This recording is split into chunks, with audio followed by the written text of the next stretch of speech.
little intro, and then we'll get ready. Then we'll be off and running. All right, you ready? Here we go. Hello and welcome to this Monday edition of the PipeBomb Wrestling Podcast, a show that is for the fans, by the fans. I am your phenomenal host, Mr. Podcasting, Chris Belcher. You can follow me at Chris Belcher24 on Facebook, Twitter, and Instagram. The show is at PBW Podcast on those platforms as well. Make sure you give us a follow. Keep up with what is happening in the world of the PipeBomb Wrestling Podcast. That's the best way for you to interact with us, and we would greatly appreciate that. You can find our shows, of course, on the BodySlam.net YouTube channel, the exclusive home to the video versions of our podcast. You can also catch us streaming on SportsWire Radio. Make sure you support Tom and all the other great shows that are on the network there. And also, if you're listening to us on a traditional audio format, make sure you hit the 5-star review, whether that's on Apple Podcasts, Spotify, whichever platform that you have chosen. All we ask is that you download the show, support us. We appreciate it very much. Once again, my name is Chris Belcher. Joining me, as always, is my partner in crime, the young buck, Mr. Andy York. Andy, how is it going, man? I'm doing good. I'm excited for this episode. I'm looking forward to it. It's going to be a lot of fun. I'm sure that we'll have a lot of laughs, maybe throw some shots back and forth, but it's going to be fun. Listen, Andy, last week we told our guests, we told our listeners rather, that we were bringing on 2 guests. And generally we like to tell our listeners what's coming up. But Andy, we swerved our listeners. We promised them one thing, but we're going to deliver something else. Andy, I can't believe what we have done. We have landed the 2 biggest guests in the history of this podcast. Andy, I cannot believe I'm about to do this. Please welcome Johnny Gargano and Austin Theory to the PipeBomb Wrestling Podcast. Guys, what's up? Hey, man. What? Son of a gun. I had no knowledge of this. You two Andy? sneaky fellas. I had no knowledge of this. I promise. I would not have agreed. Terrible. Ooh. Terrible. And he's got my shirt on. I mean, Johnny's shirt on. Yeah, listen, I bought your shirt. This is not your shirt? What? This is not yours? I wore this just for you. Okay. Anyway. This silly fella. Right? These silly fellas. I tell you, no, just kidding, y'all. Didn't mean to get your hopes up. It's just TSF. No, seriously, in all seriousness, we are excited to have the boys back. Rosario Grillo and Hunter Knott, better known as the hottest indie tag team on the scene, TSF. Seriously, boys, it's good to have you back. How are you? Good to be back. Yeah, it's great to be back. This is, I think, the first time that we've been back on a podcast that has interviewed us before. So we're really excited as you guys. Yeah. Hey. I mean, we weren't for the intro of the show. Yeah, I mean, now. Oh, man, it has been a while since we've seen these guys. So we're going to do a lot of catching up here. If you guys have not checked out the first interview we did with these guys, we're going to link that in the description of our show. Mark that down, Andy. We're going to link that in the description of our show, so make sure you go check it out. It's also the pinned tweet on my Twitter, at ChrisBelcher24. So go check out my pinned tweet. That's the interview that we did with these guys a while back, and they're back. First ever 2-time guest. Listen, you know where the love comes from. Just remember that. When you guys are starring on AEW and all these other big places, just remember where the love comes from, okay? You get too ahead of yourself, man. Yeah. Like we love coming on the first time. We love getting to see you at CCW and just chatting it up. So yeah, man. We're really happy. When you messaged me to come back on, I hit him up. I was like, "Hey, we're going back on PipeBomb. Let's do it." That's awesome. That's so cool. So let's catch up. It's been a while since you guys have been on. What has been new with TSF, especially in 2022? What hasn't been new with TSF? Let me get the handy dandy notebook out. Yeah. Let's see. Man, you got what all we taking over accomplished the so far. world, taking over the wrestling. Yeah. Put out a whole bunch of new T-shirts available on ProWrestlingTees.com/tag. TSF. Started a new Twitch. Wrestle House Live on Twitch. Hunter's really great at that. It's great. It's fantastic. Our YouTube is taking off. Wrestle House Live on YouTube as well. People hate us. I don't know Anybody saw the Oh, hey. clip on Twitter? Bro, whenever we wrestle, nationally hated now. Yeah, it must be Sunday night because it's heat, brother. Jeez, that's about all I got in this notebook. This notebook, we gotta get this notebook over here. Nah, but we just been doing our thing. On the grind, man. Seriously, on the grinds. We have been, dude. We got a whiteboard the other day to write up all of our upcoming dates, and I felt like I was writing for forever. Like, not to brag, but like we've been grinding out here. We've been trying so hard to get to new territories so new people can discover us, but also expanding on the places that we are like already at. And that's been so much fun. Absolutely. The crowd hates us, and that's so great for us. Mm-hmm. We love being hated. It's so much fun. And we love doing interviews. Like I said, we're real happy to be back here, and we like just catching the fans up on what we've been doing. Yeah, absolutely. That's awesome. Taking the world over. I mean, I'm not shocked. I know Andy's not shocked. I'm not shocked. Thank you. But seriously, like we're not blowing smoke with these guys. If you've ever seen these guys live, you know exactly what we're talking about. If you haven't ever seen them live and you want to see them live, I'm going to throw this back up here. book.tsf1@gmail.com. Book them. They just said they don't have a lot of dates available, but try your best.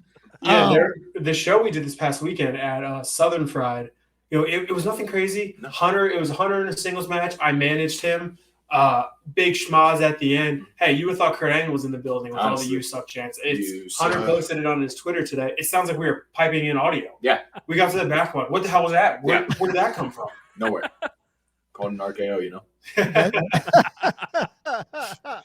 Oh my goodness, that's amazing. That's so cool though. But seriously, like for those of you who do not follow these guys, make sure they rattled off their Twitch and their YouTube, and we're going to recap that at the end as well. But make sure that you're following along with TSF and the awesome things that they're doing on the indie scene.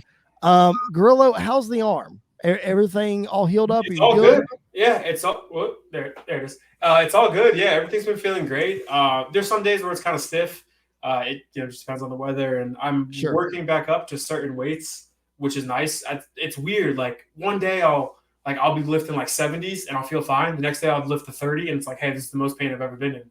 So it has its days, but it's been good. We haven't had any problems with wrestling with it, which is awesome. So knock on wood, everything's cool. That's different. I mean, Cowboy Bob Orton didn't have any problem with it either. So no, he did not. I did it with the cast on. I was knocking people out left and right. I would never knock out people left and right in my cast. No. This sweet fella.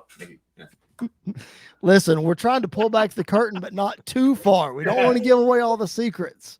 Okay, we gotta keep it on the DL.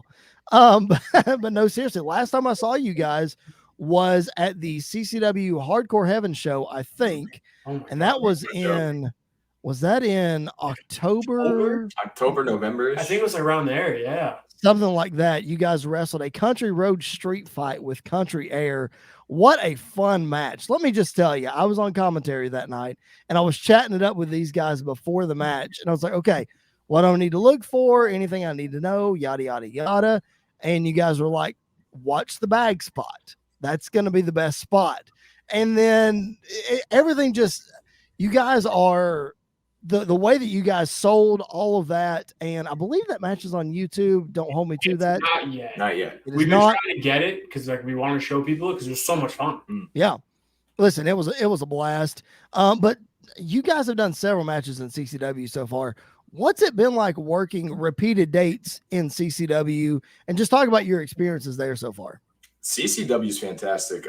Truthfully, it was probably the first indie show that we really worked and just went in the atmosphere and just everything about it was just wow. Yeah. So it kind of just sparked like, oh my gosh, there's like these crazy indie shows out there because CCW is huge. Mm-hmm. So that was the first bigger promotion. And not saying that anything else was small, but it was the first bigger promotion. Like they're starting their own TV deal. What the heck? Yeah. But that being said, we went to CCW with something on our mind. What was on our mind? Huh? What was on our mind? Maybe a little gold. A little gold? Maybe a little tag team gold. A little gold. I don't know if it's across the screen, but this is gold. That's what we came into CCW looking for, and I think we have made our statement very clear. I think we got our sights locked in on something. And I think it's time that we chase that gold. Yeah, and like you said, not that like any promotion we worked beforehand wasn't big or anything. Like PCW, Platinum Championship Wrestling in Covington, Georgia. That'll be like always be our home choice. That was the first place that ever gave us a chance. Absolutely. Like they gave us our start. CCW was the first place where we found ourselves, and I feel like we got a huge amount of trust from CCW right off the start. Yes. Yep. Like first day there, I felt like they just felt very welcome. Yeah, it felt very welcome. Felt like family, and to us, it's like family. CCW is like home and family to us, and it sucked that we haven't been back since October. We've been but the good thing about that is you saw the old TSF back in October where we're still trying to figure things out. This is a completely different TSF who have found themselves, re-envisioned themselves, and now know what we want. Yes. And that's gold. And that's coming up this Saturday, April 30th at Redcon 1 in Nashville against the South American Alliance, Venetius and Ariel Levy. Man, I'm telling you, we had you guys on the podcast before, and I told you how much I was looking forward to the rematch with Country Air, because even though you guys took too much time the first time, we forgive you. But hey, it was worth it. Yeah, it was so worth it. I was so looking forward to the rematch, but I cannot tell you how excited I am for this match against Ariel Levy and Venetius. I would be lying if I gotta be careful how I word this, depending on who's listening to this. I'd like to see some gold around TSF's waist. Let's put it that way. I'll try not to be biased on commentary, but I can't guarantee anything. But all that to say, guys, I'm very much looking forward to this. It's going to be a lot of fun. Really happy that you guys are getting this shot. And like you said that CCW feels like home. It looks like you guys are at home when you're there. You guys immediately look comfortable and you immediately fit in with what CCW is doing. So and that's kudos to you guys too. Thank you, man. Thank you. Yeah, we came in there with an ambition. We came in there, we scouted, and I think it's TSF's time now. Yeah. And we are more than happy to carry the torch all over Nashville, all over South Florida, all over wherever Twitch. CC would go. Can you imagine what we can help with the titles? We have an amazing, like I said before, Twitch stream run by this special fella right here. But not just that, we also have a vlog that you can find on YouTube. What? That we can just showcase everything about. We can have the titles everywhere. I will walk around Walmart with the damn title on my waist. I'll make 24/7 title. I'll defend this anywhere and everywhere. I think TSF should stand for two strapped fellas. I like that. Because it means two things. Yeah. Or two strapping fellas. I don't know what this is rated. Strapping, yes. Yeah, okay. Strapping young gentlemen. Yes. I thought the other thing too, so it's fine. All right, let's reel it back. All right. You're going to get some dirty minds. My mom watches this stuff. My mom does too. Be careful. How about all the moms out there? Yeah. Kind of jumping off what you're talking about though with the winning tag titles. I've recently got back into watching a lot of DPW stuff. Hell yeah. And 2 weeks ago your match came out with those trash boys NDA that are scum of the earth. That you guys got screwed out of that title match that's coming up. I wanted to get your thoughts though, because I have used to be a fan of this man, but because of his actions, I'm no longer a fan. What are your thoughts on Chris Danger? Chris Danger. Oh boy. Where do we start with him? Honestly, where do we start with Mr. Danger? So we go to DPW, right? Our first time there. Here we're gonna wrestle NDA, or also known as the Reality, whatever they want to go by that day. 17 names. It seemed like great people. We were gonna have a great match. Very, very excited to wrestle them, and then we go up, really, really expecting to win this one. We're about to hit the SOL. The SOL. Get them up, and here comes Chris Danger. This is me. That was my nuts. That was me right there. Yeah, I saw. So just kicks me right in the nuts. For what?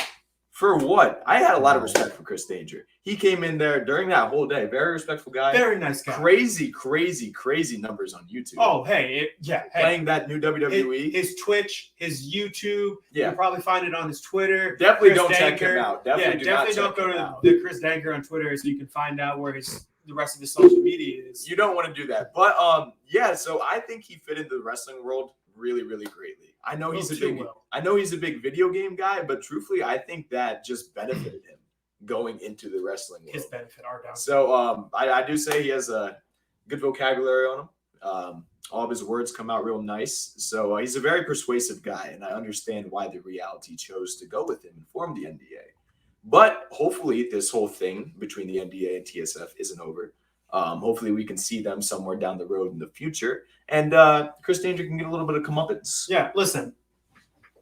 I don't want to go out there and say I'm rooting for the reality to win the DPW titles. Mm-hmm. However, I'm not against it because I feel like we are deserved a rematch against them. And I know they beat us clean. They did last time. I got to give it to them. They finally beat us clean. They did. But I feel like it's not over between us. No. They got cheated the first time. Yeah. Patrick wasn't there the second time. No. So we've only had the one. I think we get another shot if they are to win the titles. If the workhorsemen win it, hey, what's up? Yeah. Let's go. We're TSF still around, baby. Well, I also wanted to ask because one of the matches that you had with NDA at one point, you had Luther with you. Yes. What was it like working with Luther? We love Luther. I TSF, love big that Luther man guys. so much. Big Luther guys. Luther was and still is a big mentor to TSF. We accredit him to a lot of stuff. Accredit him to getting us to DPW in the first place. But he kind of took us under his wing a little bit and kind of showed us the secrets of wrestling, made us better as a tag team, better as TSF in general. So, we love Luther. Love Dr. Luther. He's taught us so much, not only in the ring, but just outside of the ring as a wrestler. How to be live respectful. Your life, how to be respectful, how to go about just everything outside of the ring. And that's where a lot of people think wrestling stops. People think it stops outside of the ring, but it doesn't. Like, you're only in the ring for 5, 10, 15 minutes, 30 if you're, one of the main eventers. The rest of your career is outside of the ring. It's stuff like this. It's stuff like Twitch, YouTube, Twitter, just making connections with people and just being respectful to everybody you see. A simple hello. The people who just take the time to say hi to somebody blows my mind of how much it means to other people in wrestling. All you have to do is say hello. Just say hi. And people are like, oh, these guys are great. Like, why? Because we shook your hand like well-respected people? Shouldn't we all be doing that? Again, love Dr. Luther. Love Dr. Luther. That's awesome. Congratulations to him on just getting married. Yes. Yeah. Very cool. That's so awesome. So speaking of other guys, you talked about guys that you're going after. Obviously, we talked about South American Alliance, talking about NDA. Let's talk about FTR. What is the deal with TSF and FTR? You guys have repeatedly called them out. Are those chickens ever going to answer your challenge? I mean, come on. Oh, hey, listen, we're not calling them out disrespectfully. Yes, by no types of means. No types of means at all. In my tweet, I was almost respecting them. And then he came back with that very mean comment about telling our daddies, QT and Cody. I don't think they're our daddies. Last time I checked. No, definitely not. Don't have the same last name. Marshall is not my last name. Yeah, no, we're not. Okay. Anywho, but yeah, so. Listen, in my mind, FTR is the best tag team of all time. Yeah. Now, the cool thing about wrestling is there's no stats behind it. It's not like you can say Jordan's the best of all time, Brady's the best of all time. Wrestling is just based on who you are. Yes. Like a couple weeks ago, I put out a tweet: is Randy Orton top 10 of all time? I got over 1,200 responses, going from Randy's literally number 1 to Randy's not even in the top 200, which was wild to me. But like wrestling is just all perspective. So I think I speak for us when I say FTR is our favorite tag team of all time. 100%. Not just them in ring, like Dax Harwood outside the ring. Yep. What a guy. And I respect him so much for coming out and talking about his anxiety and all these problems. And Cash too. Because that takes a lot in this wrestling world. Everybody wants to be the big hero, but truthfully being the hero is coming out about these things and making others feel okay about these things as well. So literally cannot say enough good things about FTR. But if you look at TSF's work, you'll probably pick up on a little bit of just a little bit. Just a small fraction. That small fraction. Yeah. Boom, right there.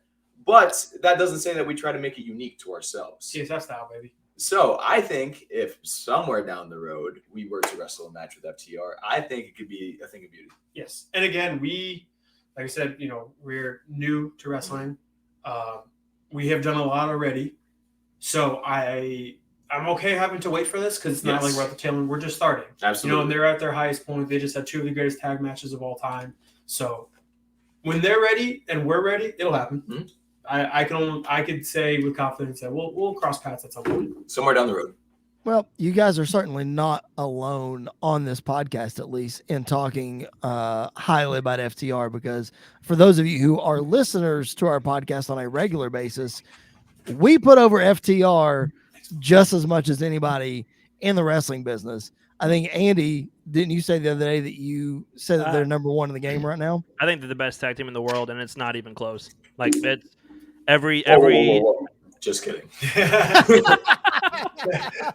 But it's like every aspect of their game is like perfection. Storytelling, psychology, in ring. They don't try to do too much. They do just enough to keep everybody on edge. And yeah, I think they're in a league of their own.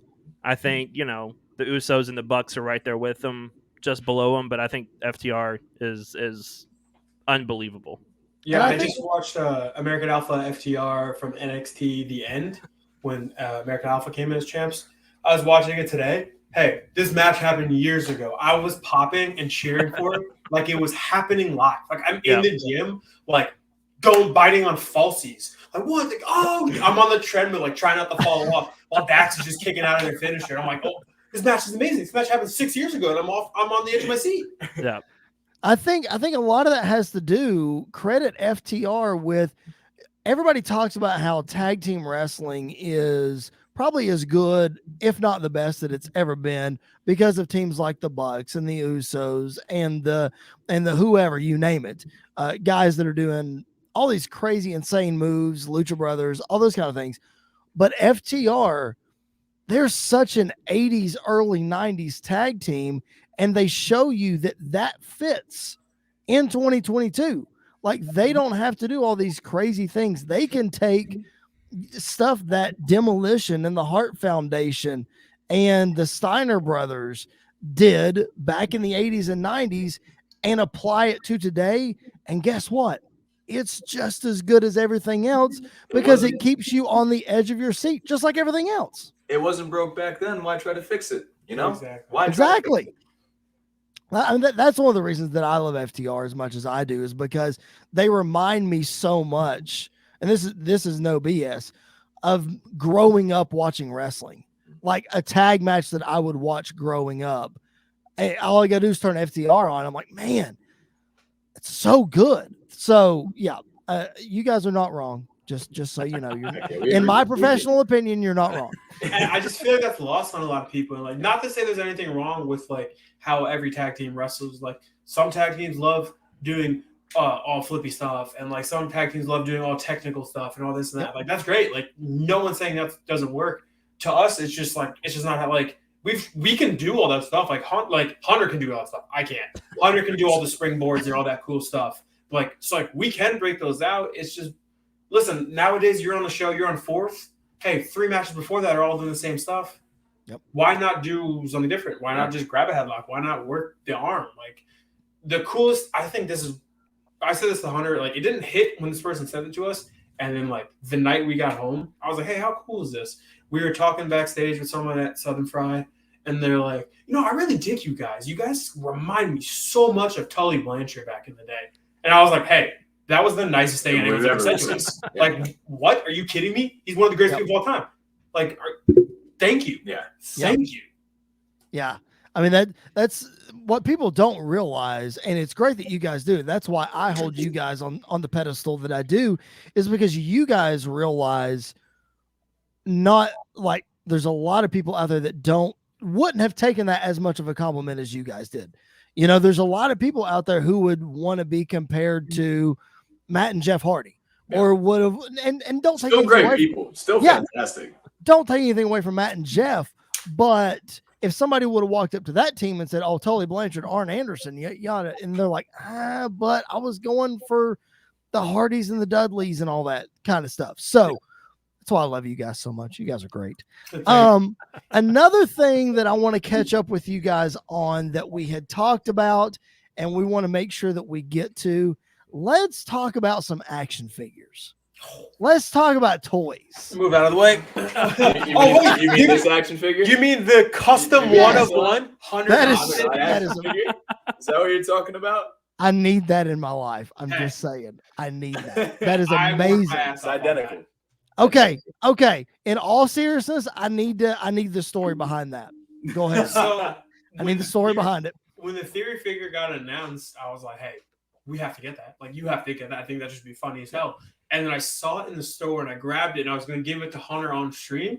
And I was looking at it and I was like, it would be really funny if I just customized this whole thing. Like, just got the rendering perfect, the nameplate, like all that stuff. So, like, I spent hours on it. And, like, I'm ashamed to admit that I spent that long doing it. But I was just like, this is going to be great. Yeah. I texted him randomly. I was like, hey, what's your hometown?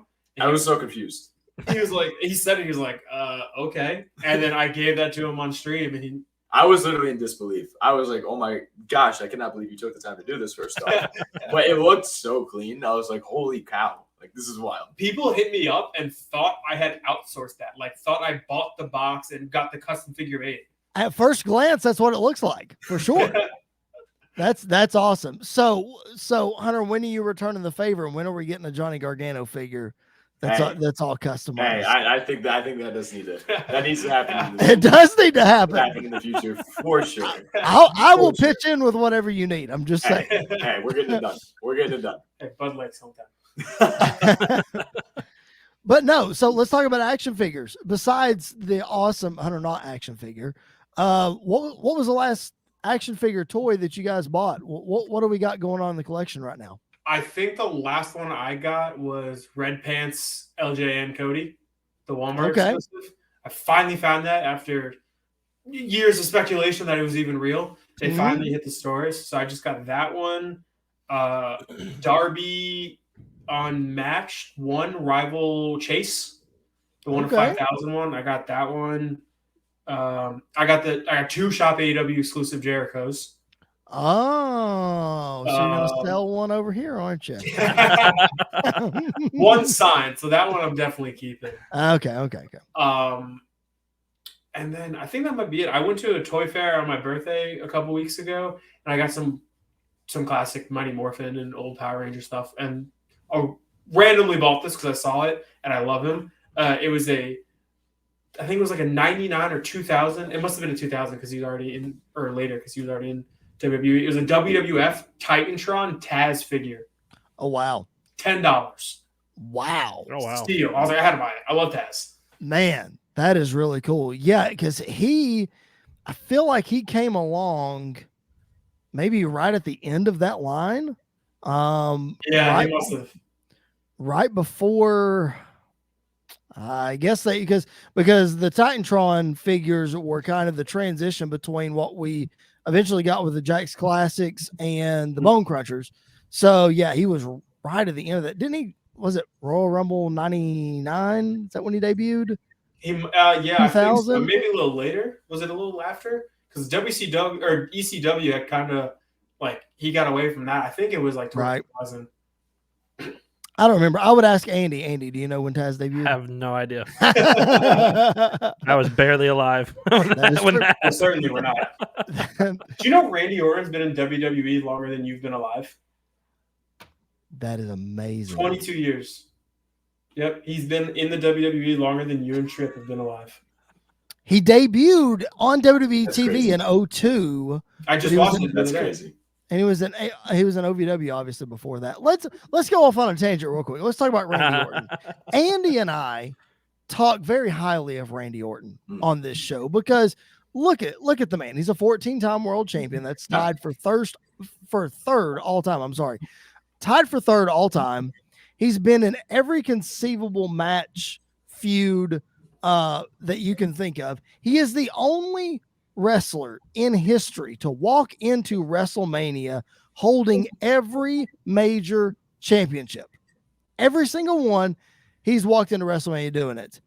Andy, how awesome was the pop that Randy Orton got at WrestleMania when he hit the RKO it was on the Chad Gable stuff? I mean, we were in the building. Massive. It was incredible. Yeah, it was huge. Randy's one of those guys that he's frustrating at times because when he doesn't care about feuds, you can definitely tell in his matches, and it shows. But the stuff he's been doing the last 2-3 years with Riddle have been some of my favorite stuff that he's done. He's having fun. He's loose. He doesn't care in a good way. He's like out there just to have fun. And so I think he's definitely easy top 10. I would probably have him like top 5 and probably maybe even like top 3 of all time. Like Randy's just great. His character, everything. You would have been appalled at. Oh, I saw it. My phone was blown up for like 2 weeks. And so I got to the point where I was like, I'm not even going to respond to these people. Like, if you're telling me Randy Orton is outside the top 200, you just don't know what wrestling is. Hey, don't give me – listen, these guys are great. Don't tell me he's not better than Ultimo Dragon. Hey, man, 99% of wrestling fans don't even know who Ultimo Dragon is. Don't try to be pretentious and go to New Japan. But, Anthony Inoki is better than Randy Orton. Hey, man, I don't give a damn. Randy Orton is not doing line, duck one, power slam every Monday night. And it works. That promo he just got to, great. Hey, it's my show. Oh, it was great. At WrestleMania, he took 1 bump and then won the match. We counted it. Yeah. And then the next night on Raw, he took 2 and then won the match. Randy Orton is a god. Yeah. Well, if you listen to Bubba Ray on the Broken Skull session they just released, he said all you need is to take 1 or 2 bumps, and when you take the bump is the most important thing, and then you can just do whatever from there. I mean, Stone Cold Steve Austin wrestled at Mania and took 1 bump, and it was, on the concrete floor. And that was the first bump he took, and it was ridiculous so, I love Randy. He's not doing too much. He's letting Riddle do all that stuff, and he's just coming in, hitting an RKO and getting paid. Yeah. And it's great. Line, duck one, power slam, RKO, finish. Yeah. That's it. And Orton, I've noticed lately, too, the Bucks are really good at doing that with, saving their bumps to a big spot. Yeah. I hadn't really noticed it until I started focusing on it, and I was like, damn, they really do save their bumps for, the cool spots. Yeah. Which is great. Yep. That's awesome. Yeah. Going for the bump.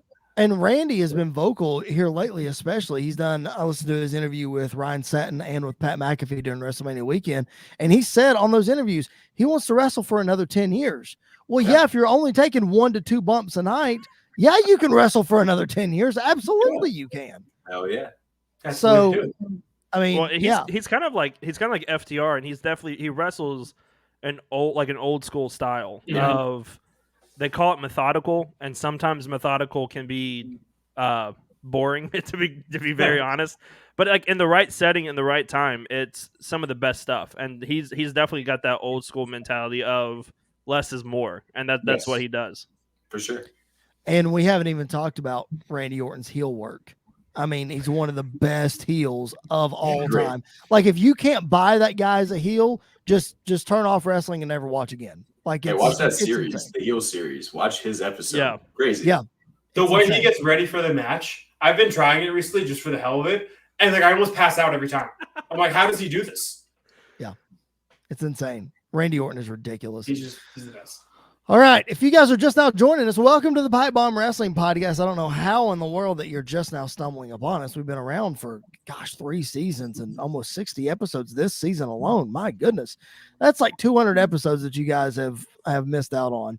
Go back in our archives and check it out. It's available at bodyslam.net's YouTube channel, wherever you find your podcast, and repeatedly playing on SportsWire Radio. Thank you so much for joining us. If this is your first time, make sure you hit the subscribe button and the notifications bell. Make sure you're following us on social media at PBW Podcast.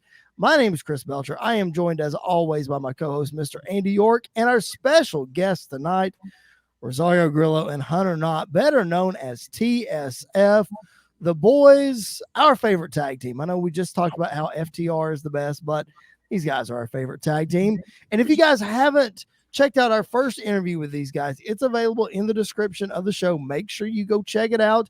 You'll learn a little bit more about these guys. They are mainstays in CCW this Saturday, April 30th, going up against the South American Alliance for the CCW Tag Team Championship.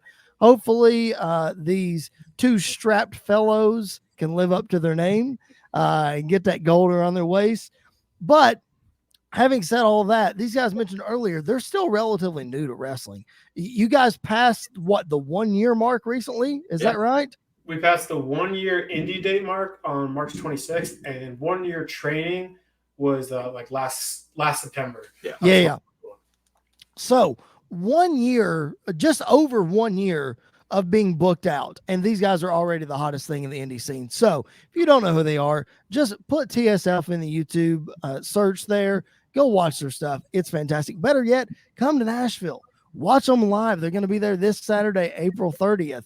But all that to say, these guys have trained under Cody Rhodes and QT Marshall at the Nightmare Factory. And clearly they produce fantastic products out of the Nightmare Factory. Well, one of the reasons we wanted to bring these guys on is Andy and I, almost till we're blue in the face at this point, have talked about Cody Rhodes over the last 3 weeks. That's literally, I feel like that's all we've talked about is Cody Rhodes. Why? Because he's one of the hottest things in the wrestling business right now. He is making the news. So we're talking about Cody Rhodes. We wanted to bring these guys on because they've trained under the guy. They are still training under the guy at the Nightmare Factory. They don't have, full disclaimer, they don't have any more information than the rest of us do. So Andy and I are not going to sit here and poke and prod. Oh, what'd Cody say about this? What'd they say about that? We're not going to do that. What I did want to do, though, is to bring these guys on so that we can get a personal experience throughout this whole thing on Cody Rhodes and just what it looks like for these guys who are his students. You know, Cody, in just about every interview he does, talks about his kids. We got 2 of his kids sitting right here.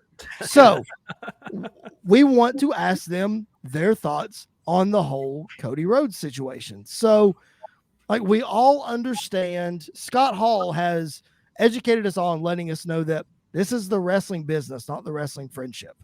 And we saw that no more exemplified than when Cody Rhodes left AEW and he went back to WWE.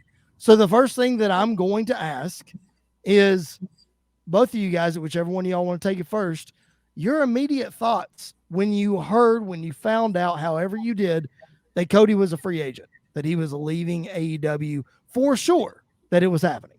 So regardless, we have a lot of trust in Cody. Cody is literally the guy. Took us under his wing, obviously, with the first class of the Nightmare Factory. I don't think anybody else will get the first class treatment. But Cody seriously has helped us so much. Not just, like I say this a lot, but not just as wrestlers, but as human beings, as people in the wrestling industry, like how to respect people, how to go into a locker room and what to say to people, how to put together these matches, not just the moves in general, but the psychology to everything.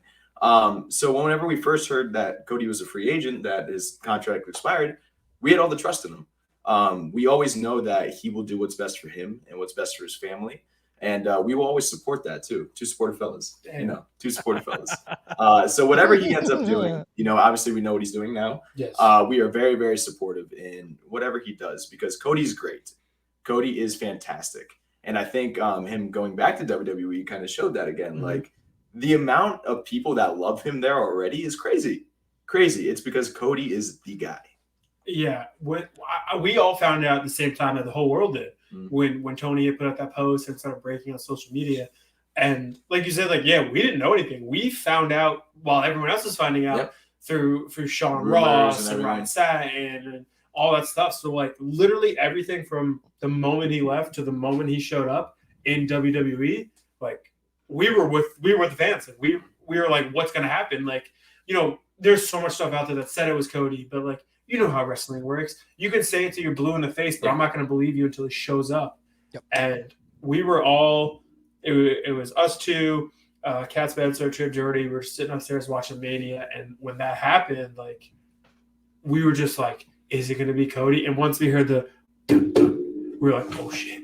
And then when his theme song hit, it was surreal. You would have thought we just won $1 million. All of us were just going wild for Cody. I'm pretty sure Kat has it filmed on her phone somewhere, but we were just going insane. And just because obviously everyone saw how the fans treated him at AEW, which the last promo he gave before he faced Sammy, Tripp and I had watched it after he came back from Mania, and we were just listening to the fans. We were like, man, this guy is pouring his heart into this promo, and you're just telling him to shut the hell up.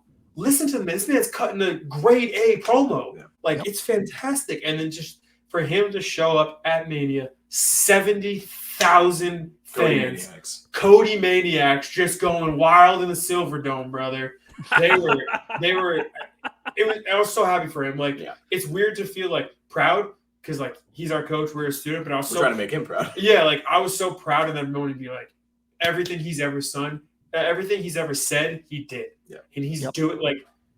There's 70,000 people going wild for him, singing Kingdom at the top of their lungs, going grown men ripping their shirts like Hogan's back. Like it was amazing. And those weeks leading up to Mania, it got us to watch Raw. Like all the speculation. He got his students to watch Raw. Yes. To say enough. Yes. We were like, is it happening? Like what's happening? And like, not to say that I don't watch Raw. Like I'm just not a fan of the style. But ever since the rumor started, and now that he's there, every Monday at 8 a.m. or 8 p.m., here we are, locked and loaded, ready for Cody. Like, I'm pretty sure they said Cody's going to be in the main. Like, 10:30, I'm going to be in front of the TV watching Cody. Yep. Yeah, go ahead, Andy. Go ahead. Well, I was going to say, I think that was a sentiment for a lot of people of, like, they were smart because everybody started watching Raw before Mania because everybody was waiting. Every Seth Rollins segment, everybody was glued to their TV making sure it was Cody. And they did great jobs of like putting in little hints of his chances are dashed, and now he's got the nightmare and blah blah blah blah blah. And I will say, as two that were a part of the 75,000 that were in AT&T Stadium, you can watch the video from our episode a couple weeks ago. I blacked out. Like I blacked out. I screamed so loud and freaked out because I've been on record in the podcast. I'm a huge Cody fan. I've been a Cody fan since his first run in WWE, and so everything he has done, I absolutely love. We got to see him in NWA in Nashville when he wrestled Nick Aldis. Like all of that was great. I also was not to lie, I was also very vocal on the podcast during his last few months in AEW of not being the biggest fan of what he was doing, but it wasn't him necessarily. It was the situation that he was put in that I wasn't a fan of. But that last promo he cut, he sold me again. Being back, I'm like, okay, Cody is the man right now. And when his music hit and all of that happened at Mania, just it was. I didn't watch Stone Cold Steve Austin growing up, so the moment was bigger for me watching Cody come back than Stone Cold. Like that, to me, that was a massive moment to be a part of that. So that was really cool. But I wanted to get your thoughts on like what you guys think. Like, what do you think so far of what they've done with him in WWE? Obviously, he's cut a lot of promos. He had some dark matches with Kevin Owens and things like that. But what do you think of what they've done with him so far? I think they treat him real well. I think it's fantastic. Yeah. I love everything they're doing with him, from the promos to the matches to the dark matches, and I think it's great. Like it's still really weird seeing him on like promotional material and stuff. You see a commercial like Cody's there for Raw. Like we were watching Peacock earlier, and it was like, Cody's right there, and I was like, damn, I'm not used to that yet, and I don't know how long because it's like American Nightmare is AEW, and like thank God he's able to be himself in WWE. Like I'm so happy for him that he's able to be himself. I was gonna say that because he went out and made a name for himself, came back and he gets to be himself. Yeah, it just feels so weird, like seeing it. Like it seems fake. It seems like someone made like that seems fake. But no, it's been great, and like it's pretty apropos that he got us to watch the show. Like we didn't go from watching the show to here we are. And it's now listen, all because of him. And you guys aren't the only ones. I'm sure that you're not the only ones that tuned into Raw up to WrestleMania and have tuned in since then because of Cody Rhodes. You know, no matter what the masses in AEW sounded like or how they treated him, there's still that legion of Cody maniacs, as you guys called them. They're still hanging around and following him where they go. I will go on record and say I'm a much bigger Cody fan now than I ever was. And that's not to say that I didn't like him in AEW, because I did. But like to Andy's point, what was going on and the way that the fans were turning on him, it's like this guy can't buy a cheer right now, and he's throwing his heart and soul out there. Like, what do you want from him? And then for him to come out and WWE, and Andy and I have talked about this, there not to be a single AEW chant at all. It's just all love and everything for Cody. No AEW chance. No nothing. I haven't even thought about that. Not even on Raw or anything. That's crazy. That never crossed my mind. That's insane. Yeah. That's awesome. That was my concern with debuting him at Mania. I was like, I just hope that if they debut him, that AEW chants don't start breaking out at WrestleMania. Like, that's what I didn't want. And none of that happened. Again, Awesome. two guys that were in the building. There was no sweetening of the crowd when that music hit. There was no nothing. It was all genuine. It was one of the loudest pops I've ever heard in my entire life. And that's not just Andy screaming in my ear. That was 75,000 other people screaming. Again, video on YouTube. Go check it out. A couple weeks ago, our episode, you can hear Andy screaming like a little girl. It's hilarious. You know what? I'm proud of it. That's what I was getting ready to say. Fan, yeah. That's what I was getting ready to say. Like 75,000 other people were doing the exact same thing, and it was awesome.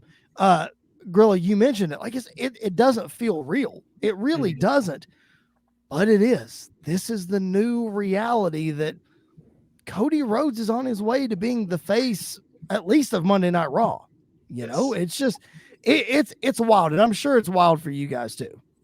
Oh, 100%. Yeah, it's so weird to think about, like, when we go back to AEW and stuff, like, he's not there. But, like, he's not, like, it's funny that, you know, he's, like, I said it that way. Like, when we texted him congratulations and, like, all this stuff, he was like, I'm not dead. Like, I'm still going to see you guys. Like, I'm not dead.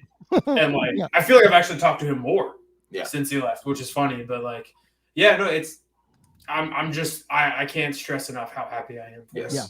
Yeah, that's awesome. He deserves it. He deserves it so much. That was going to be my next question is what's the communication been like between you guys and with Cody? Like, in talking to him, does he seem happier? Does he seem relieved? Is he the same old guy? Like, what do you think? Yeah, I say just, you know, same old Cody. Yeah, it's business as usual. And, you know, I feel like he is happy. Not that he wasn't happy in AEW, because he was. I think he always tries to strive to be happy, which is great. Yes. It's a great thing. He's a big family guy, and that's an awesome. No. Oh. That's an awesome thing to have in today's world. So you got to cherish that. But it just seems like he's doing what he wants to do and what he thinks is best for him. And like I said, his family. So we will always support that. Yeah, no matter what. Like, Cody, QT, and all our other coaches always have our undoubted support. Yes.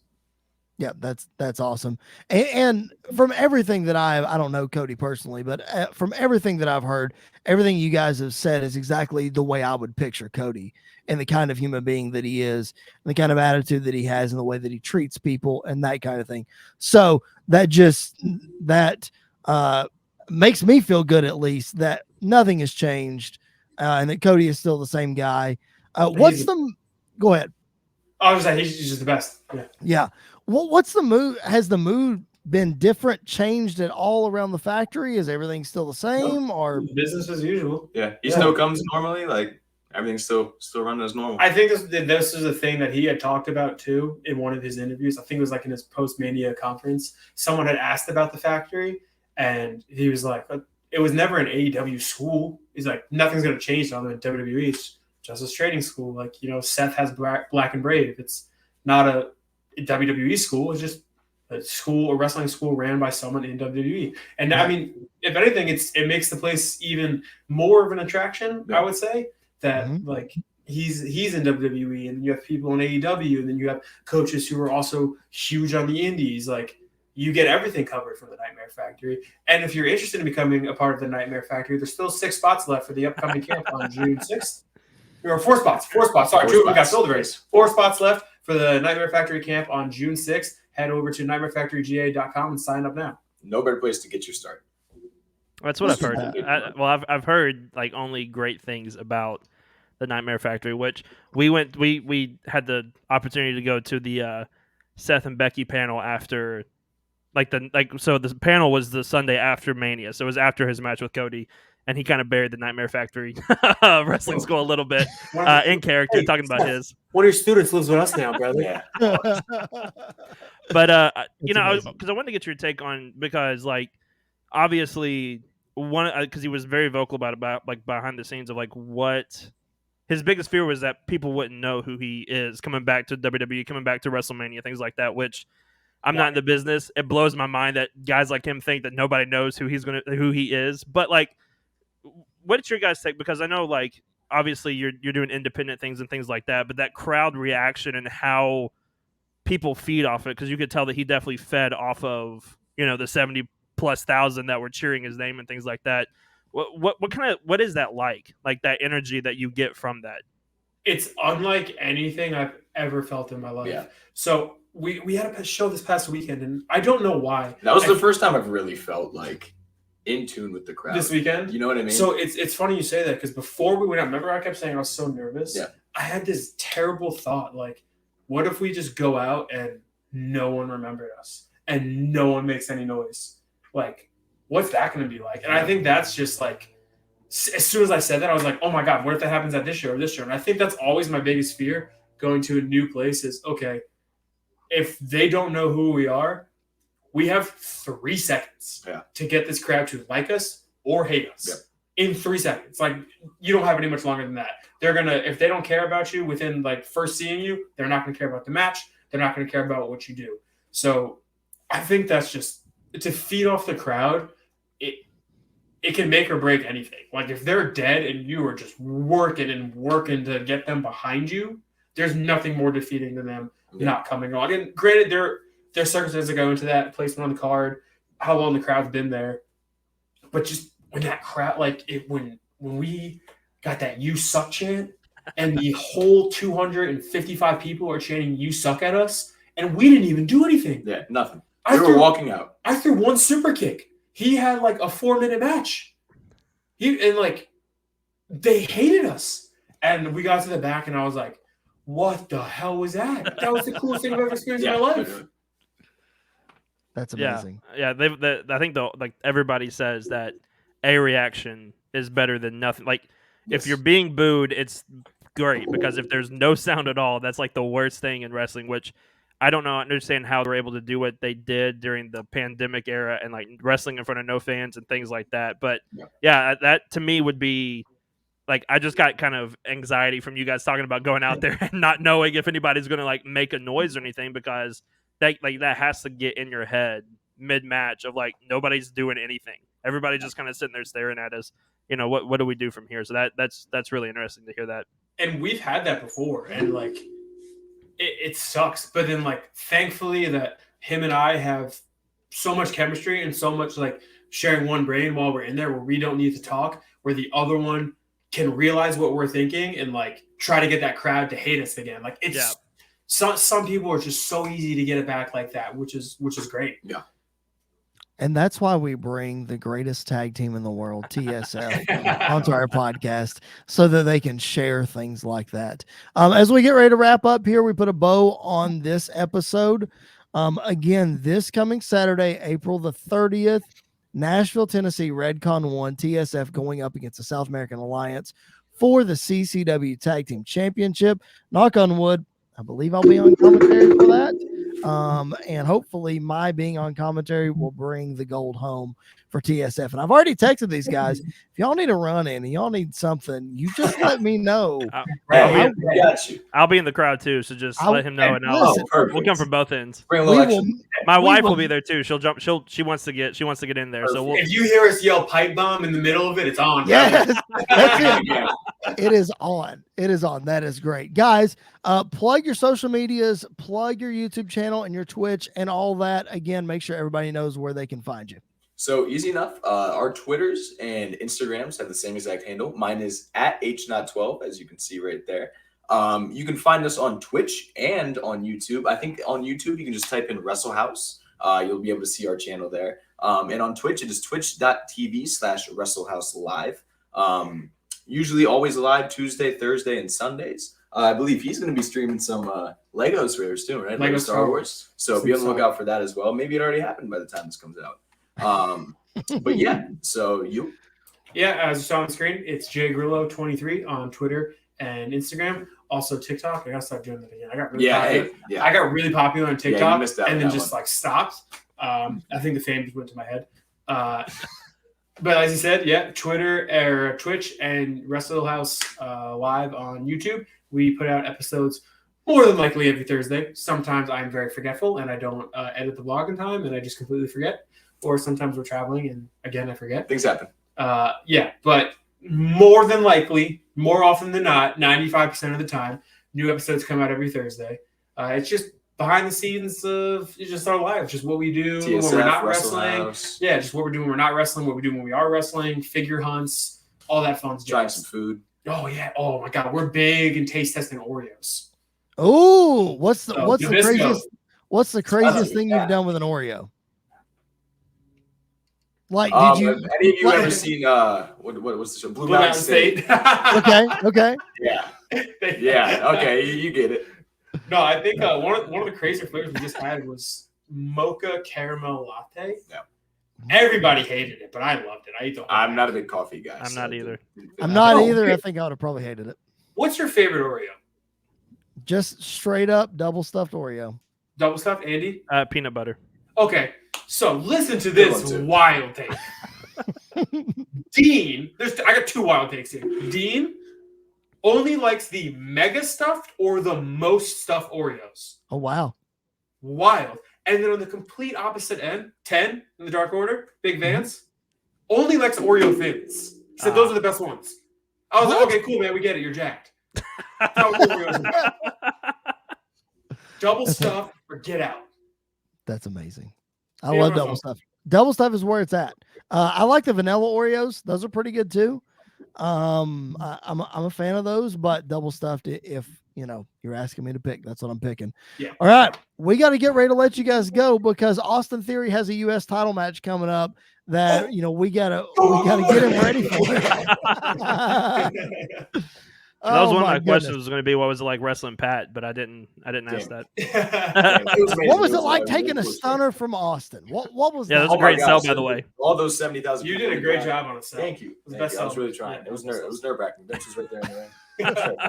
And hey, to all of our fans who are coming to watch our interview here, please do not forget to subscribe and like their YouTube videos and subscribe to their channel, and then follow all of them on social media as well. Please. These guys are fantastic. There's a reason why we're coming back to this, this podcast. And they may help us win the tag titles on April 30th. Who knows?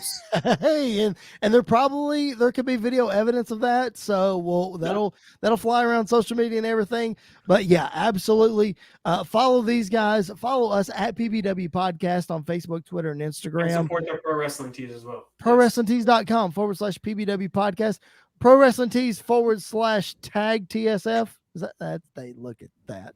So support them, support us, support everybody. Guess what? The wrestling community just goes round and round.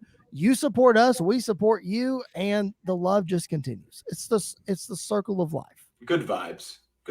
All the things. All right, guys, thanks again for coming on. We appreciate it so much. Thanks for making us your first ever two-time guest appearance. Big Julia Marks. Two-time. All right. For Rosario Grillo and Hunter Knott, TSF, for Mr. Andy York, my co-host, my name is Chris Belcher. Thank you for hanging out with us on this edition of the PipeBomb Wrestling Podcast, and we will catch you guys down the road.